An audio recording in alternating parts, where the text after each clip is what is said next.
விடியலை நோக்கிய பயணம் இது, விடுதலை விடியலை நோக்கிய பயணம் இது. அடிமைத்தனத்தை உடைத்திடும் சமூக அரணை காத்திடும் பயணம் இது. பயணம் பயணம் பயணம் பயணம்.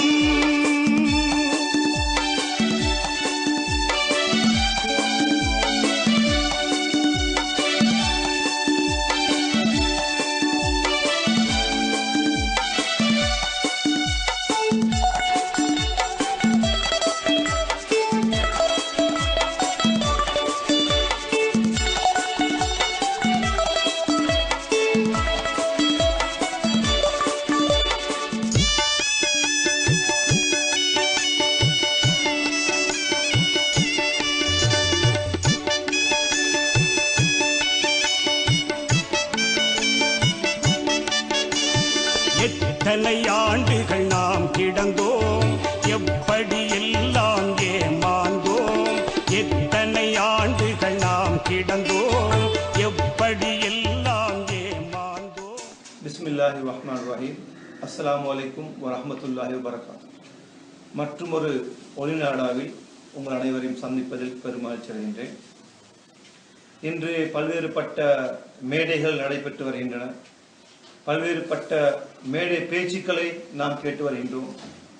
உண்மையிலேயே இந்த மேடையிலே பேசக்கூடியவர்கள் எவ்வாறு தங்களுடைய பேச்சுக்களை பேச வேண்டும் என்ற ஒரு ஒழுக்க முறை கூட அவர்களுக்கு தெரியாமல் இருக்கின்றது.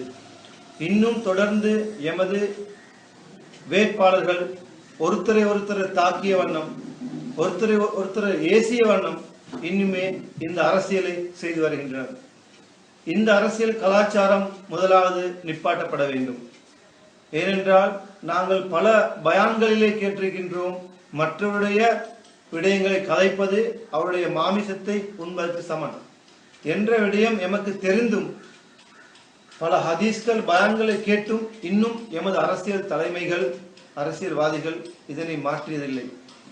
இந்த அரசியல் மேடைகளிலே தங்களுடைய திட்டங்களை கதைக்கலாம், தான் என்ன விடயங்களை செய்ய போகின்ற விடயங்களை கதைப்பதை விட்டுவிட்டு இன்னும் அவர்கள் தேவையில்லாத சண்டைகளையும் பிரச்சனைகளும் அவர்கள் தொடர்ந்து வளர்த்து வருகின்றனர்.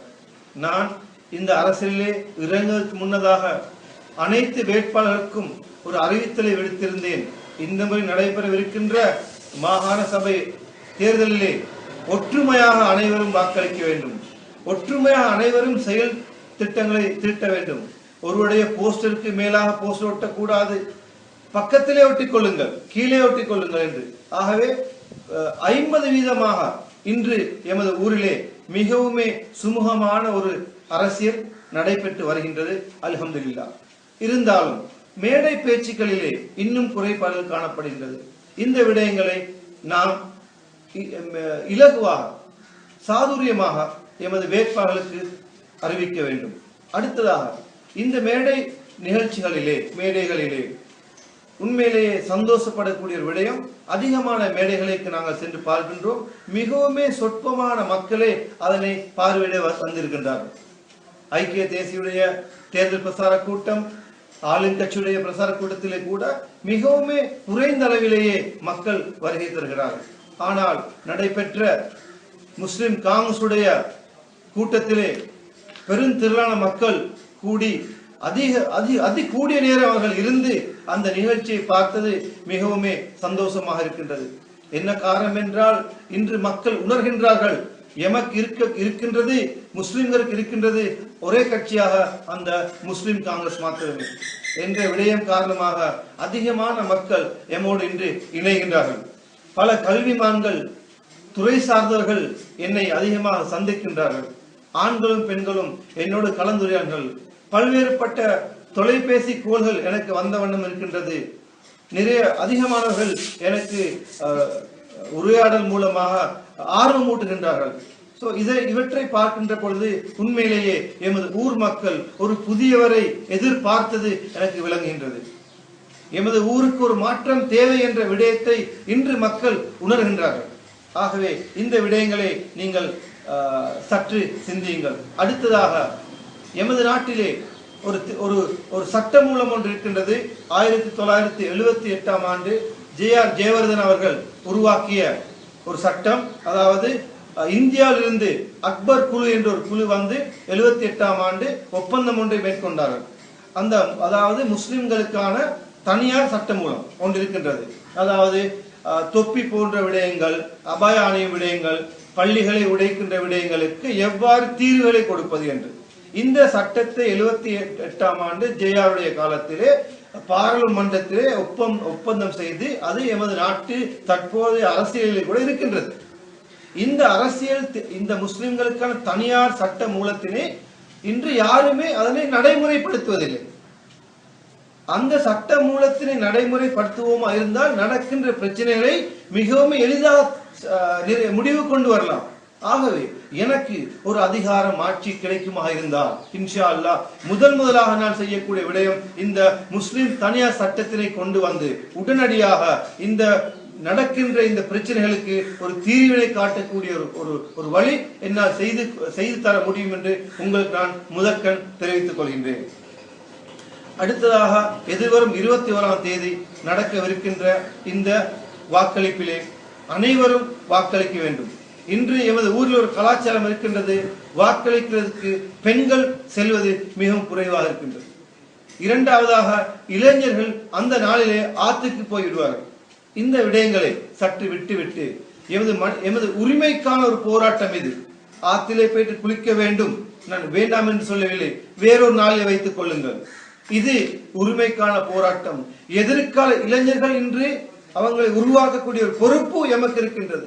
இன்று எமது ஊரிலே அதிக அளவிலான போதைப் பொருள் பாவனை நடைபெற்று வருகின்றது. இதற்றை எவர் தடுத்து நிறுத்துவது? கல்வியிலே ஒரு மறுமலர்ச்சி தேவை என்று மக்கள் உணர்கின்றார்கள். பாடசாலைகளிலே பாடங்கள் நடைபெறுவதில்லை. குழந்தைகள் பாடசாலைக்கு செல்கின்றார்கள், ஆசிரியர்கள் வருகின்றார்கள், பாடங்கள் கற்பிக்கப்படுவது. இன்று இவ்வாறு பல்வேறுபட்ட பிரச்சனைகள் இது எதிர்கால சந்ததியினரை உண்மையிலேயே பாதிக்கின்ற விடயமாக இது காணப்படுகின்றது. ஆகவே இது அனைத்தையும் கருத்தில் கொண்டு இந்த எதிர்வருகின்ற 21ஆம் தேதி அனைவரும், அதாவது இம்முறை அனைவரும் நாங்கள் ஒரு மாற்றத்தினை கொண்டு வர வேண்டும் என்றால் அனைவரும் ஏதாவது ஒரு கட்சிக்கு வாக்களிக்க வேண்டும் என்பது ஒரு முக்கியமான விடயம். இரண்டாவது விடயம், இந்த மக்கள் உணர்வு பூர்வமாக மாற வேண்டும். நான் முதல் ஒளிநாடாவில் கூறிய விடயம் போல நாங்கள் இரண்டாவதாக மாற வேண்டும். ஏனைய கட்சிகளுக்கு வாக்களிப்பது ஒரு பிரயோசனம் இல்லாத வேலை.